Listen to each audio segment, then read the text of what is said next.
The Oklahoma race for governor tightens with one day until elections. Our reporters are in Washington, D.C. with more on what to expect tomorrow, plus the historic centennial anniversary for women's rights in the Sooner State. This is OU Nightly.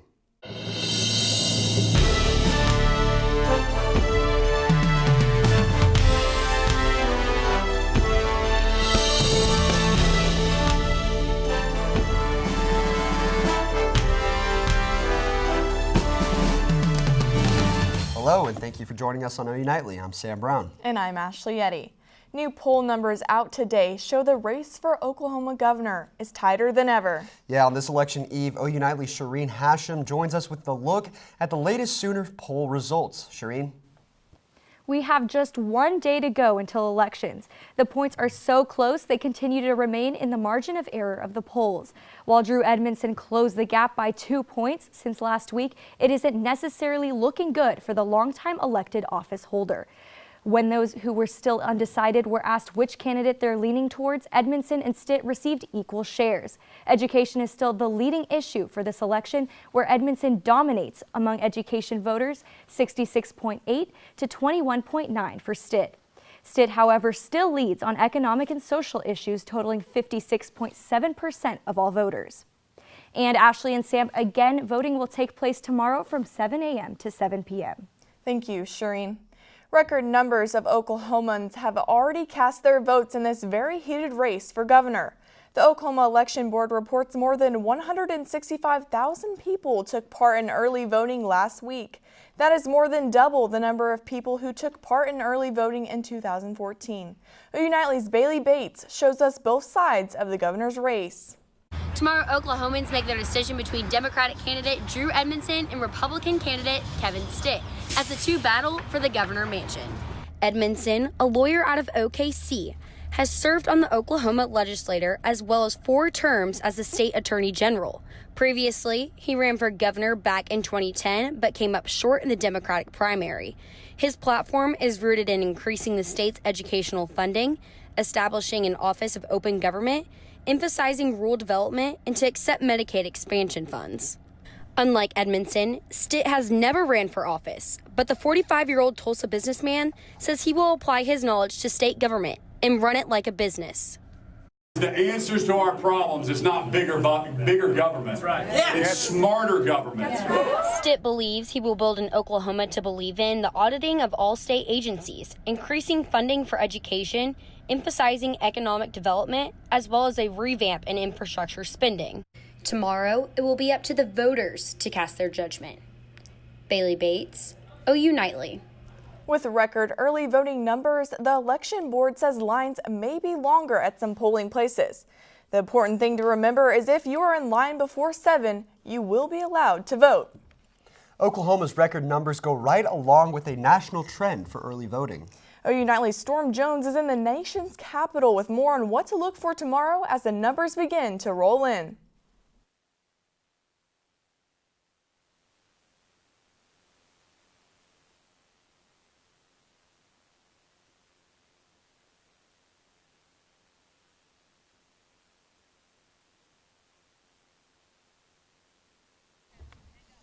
Sorry about those technical difficulties, but don't worry, Storme will be joining us tomorrow on our special election coverage beginning at 7 o'clock right here on OU Nightly and the OU Nightly Facebook page. Meanwhile, the Republican candidate for governor in Georgia is making headlines after his accusations of the state's Democratic Party. Scott Haas has the details in the News Center. It's definitely an interesting development, Sam. Georgia Secretary of State Brian Kemp has accused the Democratic Party of hacking into the state's voter database. Brian Kemp once again is trying to cover up for his failures in cybersecurity by blaming someone else. But the reality is there were imperfections in their system, there were weaknesses and vulnerabilities. They were told about this on Friday, and instead of owning up to the failure and making it right, he decided to blame Democrats. Kemp is one of the few state election officials to refuse help from Homeland Security to deter hacking of the voter registration. Facebook, CNN, NBC Universal, and Fox News have decided to pull President Trump's midterm ad days before the midterm elections. The ad in question features an undocumented immigrant in a courtroom after killing 2 police officers, then goes on to show the migrant caravan currently moving through Mexico. President Trump's son tweeted at CNN, criticizing them for their refusal to air the ad. In response, CNN say that they declined to air the ad because they deemed it racist. Other companies who have removed the ad claim it is insensitive and sensational content. A new report out today by the Department of Defense and an independent analysis claims that President Trump's decision to deploy active duty troops to the border could cost between $200 million and $300 million. The operation to send 8,000 troops to the border is supposed to begin today and will last until December 15th for a total of 41 days.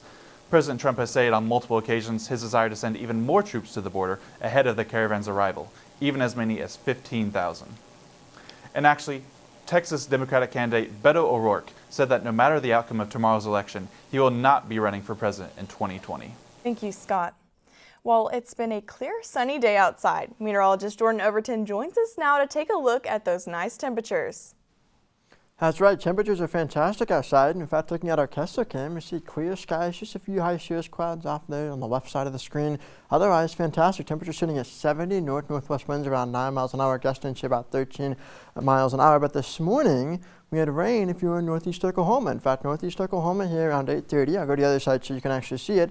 Here we go. There's the rain that actually moved off there to the east. That's gone now, and temperatures have topped out into the 70s. So here we go. 71 McAllister, 72 in Ardmore, and upper 60s in central Oklahoma. So coming up, we're going to talk about some severe weather outlook and then an election day, what we can expect. And then our first freeze is on the way. All the details coming up. For now, back to you guys.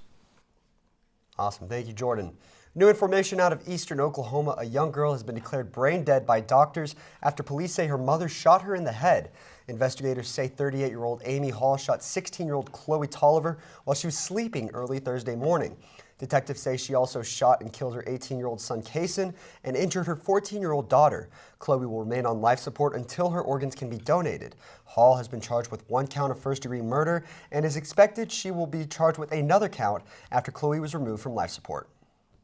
Roman Catholic priest Reverend James Mickist has been removed as pastor by the Oklahoma City Archdiocese while they are investigating allegations of sexual abuse of a child. He has been removed as a pastor in Chandler and Stroud, Oklahoma.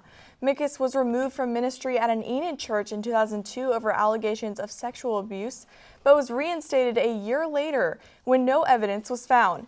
Mickist's current removal is under review and is related to the earlier investigation, not his current assignments. OU students packed Lloyd Noble Center on a Sunday for an afternoon of cultural celebration. Coming up, we'll have the sights and sounds from the Day of the Street Music Festival. Plus, Oklahoma celebrates a big centennial for women's rights. Stay with us.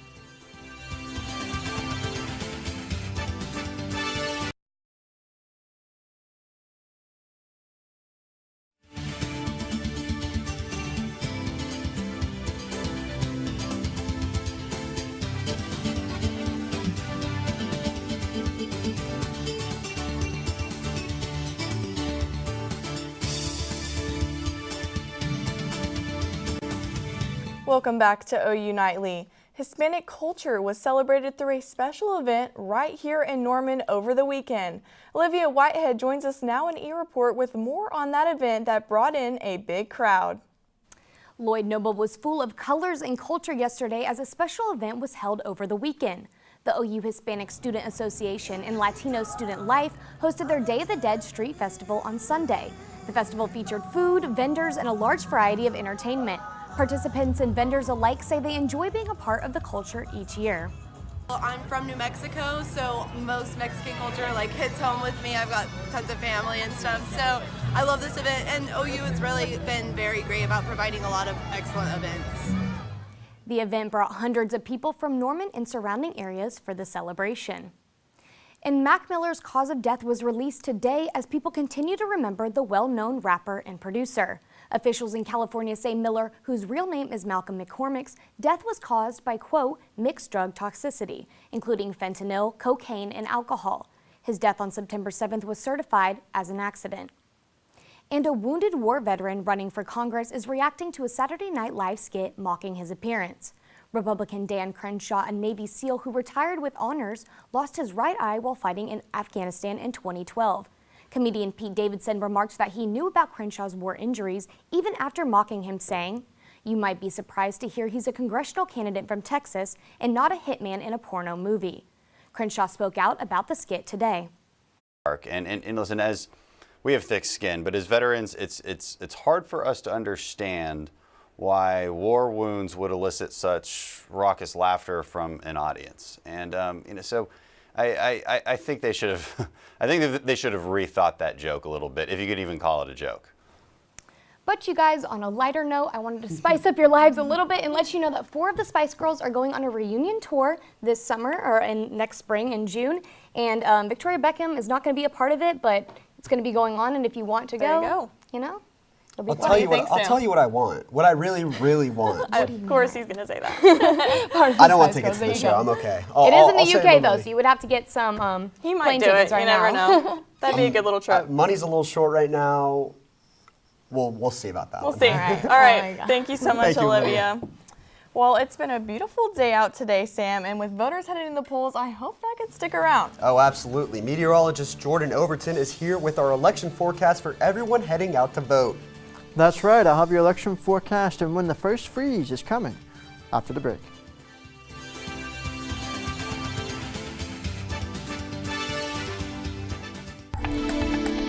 Welcome back to OU Nightly. I'm Jordan Overton, and you had the showers and thunderstorms across the state of Oklahoma this morning. Those moved off to the east, and now look where they are.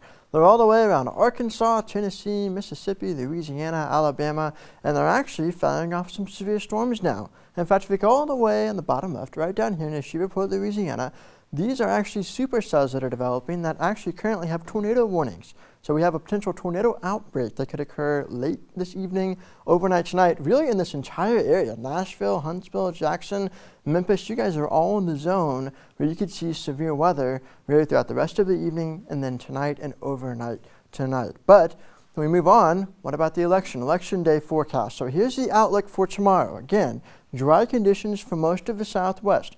Kind of see some snow in the northwest, so some heavier snow right around the Rockies and to the northwest. Then we get to the central part of the country, not too bad. Really cool conditions, maybe some passing showers, but otherwise not too bad at all. Now on the eastern side of the country, you guys are a little bit different. Wet conditions for most of the area, and then those storms that you saw just a little bit ago, those will be in the eastern part of the country by tomorrow. So severe weather is possible on the far eastern coast. But then we go after that. So tomorrow is going to be a great day for Oklahoma. Then Wednesday is going to be fantastic. Thursday, things start to change. We'll have a cold air, really a little bit of cold air coming in. And so here we go. Thursday at 5 o'clock, temperatures will be topping out around the 50s, maybe low 50s, mid 40s or so. Then we get to Friday morning. Check this out. Here we go. 35 degrees, a little chilly, right? This white line, it's freezing, it's coming in, here it comes.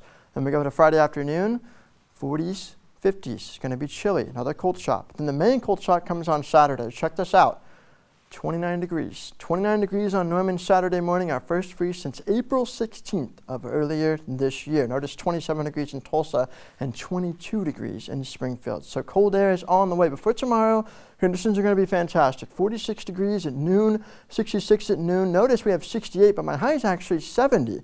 And the reason why it's 70 is because if you think about daylight savings time, it ended, and so our high actually occurs earlier in the day than it would, because sunset actually sets in about really 45 minutes from now, around 5:30 when the sun sets, and so we see our high temperature around 3 o'clock instead of later in the day. Well, it looks like it's going to be pretty nice for all the voters heading out tomorrow. Yeah, for the vote for here in Oklahoma, election day is going to be fantastic. Sounds good. Thank you so much, Thanks, Jordan. A perfect centennial event in Oklahoma to celebrate on Election Day Eve. Today in 1918, Oklahoma was the 21st state to grant universal suffrage to its female citizens. This happened 2 years before the 19th Amendment of the U.S. Constitution was ratified. I also think if you know your Oklahoma history, it wasn't really all that popular an idea. It was one of those cases where women made up their mind that they wanted, a group of women made up their mind that they wanted the right to vote, and they pushed for it. You have to learn, you have to participate and be active, or things go away. The League of Women Voters will hold a 100-year commemoration event at the Oklahoma History Center on Thursday. Tortillas were flying all around Lubbock on Saturday, but so was the Sooner offense. Carly Vargas joins us with more on OU's close call with the Red Raiders. It was tight, but the Sooners came out on top thanks to quarterback Kyler Murray. And what do OU, Tech, and quarterbacks have in common? More than you might think. Sports is next.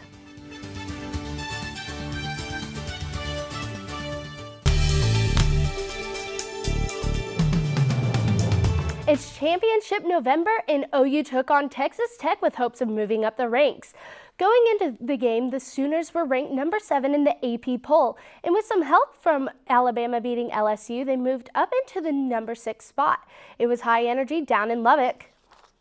51-46 here in Lubbock, Texas. Oklahoma gets the win, and I just feel weird. It's a strange game. It was a weird one. It's cold, windy. Yeah. It was high scoring, but not 66-59. It's a low scoring game for OU Tech. Yeah, it was a crazy game Really and an weird. unbelievable atmosphere and so many stories to talk about. Josh, what do you want to talk about this? Well, there's a lot of things you could pick from. Honestly, I'm gonna give a little love to the defense, which is weird because they gave up 46 points, but they got the stops when they needed to, and that first half was really not as bad as it looked. You know, they got given the ball, Texas the ball, on the 4-yard line in the 30 twice. Yeah. They were just handed points. They had an interception in the end zone that got taken away for a bogus pass interference call.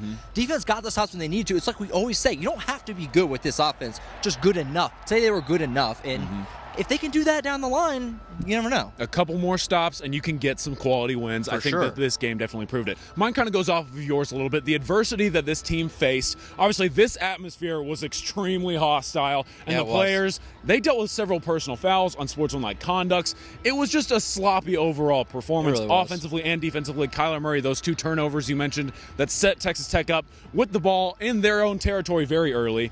They had to face it. I think they responded well, and I think, underrated storyline, it will help them as they prepare for a rivalry setting in Bedlam. Okay, that's all we've got.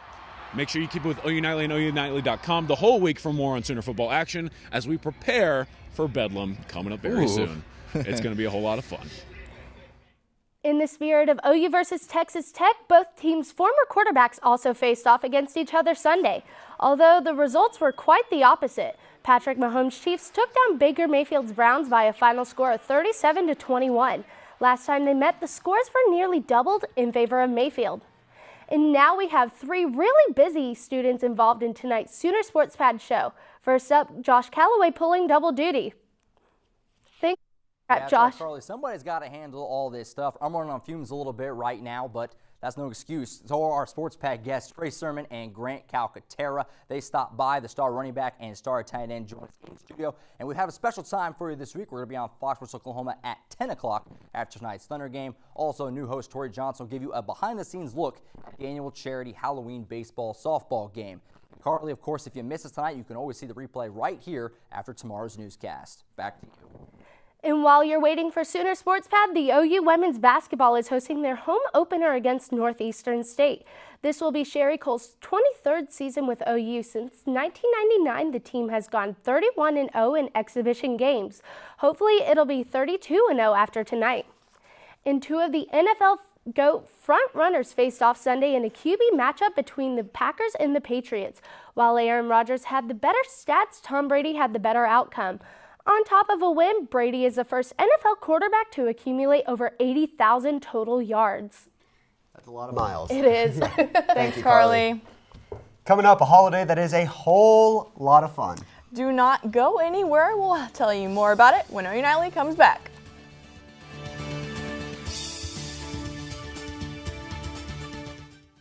Welcome back to OU Nightly. I'm Claire Easley, here at the OU Nightly Update Desk. Tomorrow is Election Day for Oklahoma, so don't forget to get out there and vote. Oklahomans will be voting on governor and several state questions covering eye care and funding for education. Polls will be open from 7 a.m. to 7 p.m. OU Nightly will be live on the air and on social media tomorrow night at 8 p.m. with election results. Thanks, Claire. It seems like every day is National Something Day, but I'm very excited about this one. Ashley, it's National Donut Day. Yeah, Sam. And you know, there's actually 2 National Donut Days. The first one falls on the first Friday of June. And there's not 2 Thanksgivings or 2 Christmases, but I'm okay with 2 days like this. And you've got National Jelly-Filled Donut Day on June 8th and Cream-Filled Donut Day on September 14th. And I love how much we're celebrating donuts. Cheers. Check this out. Cheers. Love it. So, Jordan, how's the weather looking the rest of the week? Yeah. Well, yeah, the weather's looking pretty good for tomorrow. You guys are enjoying your donuts. We're going to see 70s tomorrow, then we'll drop off into the 50s after that, and then the first freeze on Saturday. Love it. Well, thank you so much for watching OU Nightly, brought to you by Gaylord College at the University of Oklahoma. Don't not forget to tune in tomorrow night live at 4:30. Have a great evening. Good night.